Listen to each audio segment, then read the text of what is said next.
నిజామాబాద్ జిల్లా మక్లూరు మండలం గొట్టిముక్కల గ్రామ పంచాయతీలో ఏసీబీ రైడ్స్ జరిగాయి. 18,000 లంచం తీసుకుంటుండగా రెడ్ హ్యాండెడ్గా పట్టుకున్నారు ఏసీబీ అధికారులు. గ్రామానికి చెందిన ముప్పడి రాజేందర్ తండ్రి పేరు మీద ఉన్న 4 గుంటల భూమిని తన పేరు మీదకు మార్చాలని కార్యదర్శిని అడుగగా 25,000 రూపాయలు లంచం డిమాండ్ చేశారు. ఎన్నిసార్లు బతిమిలాడినా వినకపోవడంతో 18,000కు ఒప్పందం కుదుర్చుకున్నాడు. ముందుగానే ఏసీబీకి సమాచారం ఇవ్వడంతో డబ్బులు ఇస్తుండగా ఏసీబీ అధికారులు డైరెక్ట్గా పట్టుకున్నారు. ఎవరైనా లంచం అడిగితే ఏసీబీని సంప్రదించాలన్నారు డీఎస్పీ శేఖర్ గౌడ్. పేరు రాయందని గుట్టుముక్కల భూమి గురించి పోయిన సెక్యూరిటీ కార్డు ఇది ఎక్కియాలి ఆన్లైన్లో నా పేరు లేదని పోయితే 25,000 అడినాడు ముందు.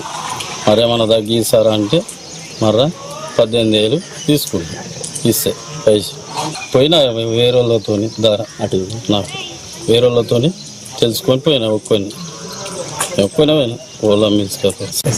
మాక్లూర్ మండల్ గుట్ముక్కల గ్రామంలో రాజేందర్ అనే ఫిర్యాదుదారుడు వివరాల మేరకు అతను ఒక ఇంటికి సంబంధించిన ఇంటి నంబర్ కావాలని అసెస్మెంట్ నంబర్ కావాలని చెప్పేసి ఇక్కడ ఉన్నటువంటి సెక్రటరీకి అప్రోచ్ కావడం జరిగింది.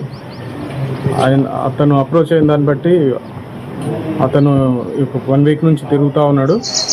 అయితే అతన్ని ఈ అసెస్మెంట్ నెంబర్ కానీ ఇంటి నెంబర్ కావాలంటే దాదాపు 20,000 లంచం డిమాండ్ చేయడం జరిగింది.